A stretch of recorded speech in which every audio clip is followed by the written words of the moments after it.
அனைவருக்கும் என் இனிய வணக்கங்கள். இந்த சிறிய பதிவில் இசக்கி அம்மனை பற்றிய ஒரு குறிப்பு பார்ப்போம். இவங்க பார்வதி தேவியின் அவதாரம். கன்னியாகுமரி மாவட்டத்தில் முப்பந்தல் இசக்கியம்மன், மேலாங்கோடு இசக்கியம்மன், நடுகாட்டு இசக்கியம்மன் என்ற புகழ்பெற்ற இசக்கியம்மன் ஆலயங்கள் உள்ளன.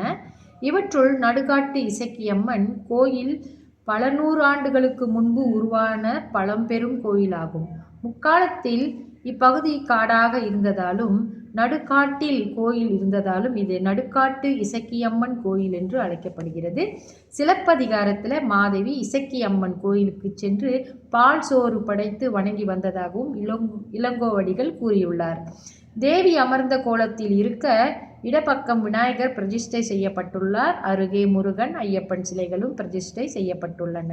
பெண்கள் செவ்வாய் வெள்ளிக்கிழமைகளில் கூட்டமாக சென்று வழிபாடு செய்து வருகிறார்கள். இந்த 2 நாட்களும் அன்னதானம் சிறப்பாக நடைபெறுகிறது.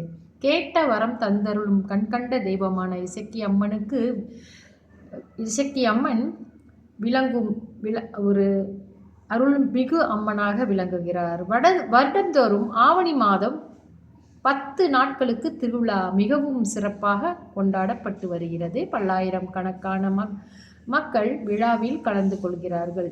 ஆண்களை விட பெண்களே இசக்கியம்மனை அதிகமாக வழிபடுகிறார்கள். இசக்கியம்மனை வழிபட்டால் பெண்களின் மாதாந்திர பிரச்சனை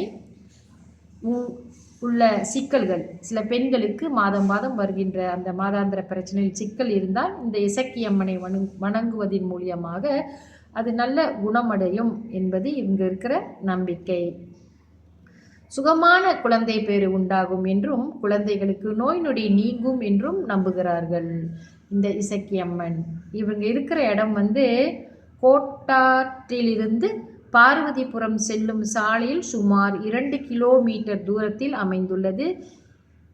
இது நாகர்கோவில் நகர எல்லைக்குள் அமைந்துள்ள ஒரு கோயிலாகும். தொடர்ந்து மற்ற பதிவுகளிலே பார்ப்போம். நன்றி, வணக்கம்.